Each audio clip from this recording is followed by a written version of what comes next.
नीलूफर परेशान खड़ी होती है, तभी हलीमा वहाँ पर आती है और कहती है, भाभी क्या हुआ है, आप परेशान लग रही हैं।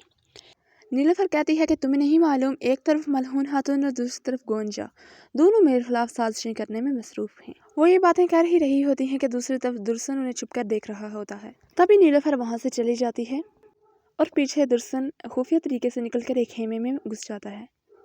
तभी हलीमा उसे देख लेती है और उसके पीछे वो भी खेमे में चली जाती है। दरअसल दुर्सन करासी का बेटा है और उस कबीले में कोई नहीं पहचान सकता। वो अपने वालिद को खत भेजने के लिए खेमे में जाता है और खत लिखने की कोशिश करता है। तभी हलीमा उसे पकड़ लेती है। वो उसे कहती है कि तुम चोर यहाँ क्या कर रहे हो और कौन हो तुम। हलीमा उसकी शक्ल देखने के लिए उसे अपनी तरफ मोड़ती है। तभी वो हलीमा की गर्दन पर चाकू रख लेता है। वो कहता है कि पुरसकून हो जा सरदार की बेटी, मैं लुटेरा नहीं हूँ। फिर हलीमा कहती है कि तुमने मेरे बाबा को जहर दी है, जिस पर कहता है कि तुम किस जहर की बात कर रही हो, मैं कुछ नहीं जानता, पुरसकून हो जाओ। तभी वो अपना चाकू पीछे कर देता है और हलीमा को छोड़ देता है। लेकिन हलीमा उसे एक लात मारती है, जिसकी वजह से वो मुंह के बल गिर जाता है और फिर उसे चाकू मारकर बेहोश कर देती है।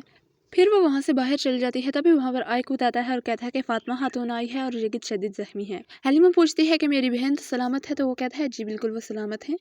तभी हलीमा कहती है अल्लाह का शुक्र है। फिर वो आयकुत को कहती है कि अंदर आइए। आयकुत दरवाजे से अंदर देखता है तो दुर्सन बेहोश पड़ा होता है। हलीमा आयकुत से कहती है कि इसके हाथ पांव बांध दो, इसे गोदाम में बंद कर दो ताकि इसे कोई देख न सके। और आयकुत कहता है ठीक है, मैं ऐसा ही करूँगा। उसके बाद हलीमा वहाँ से चली जाती है।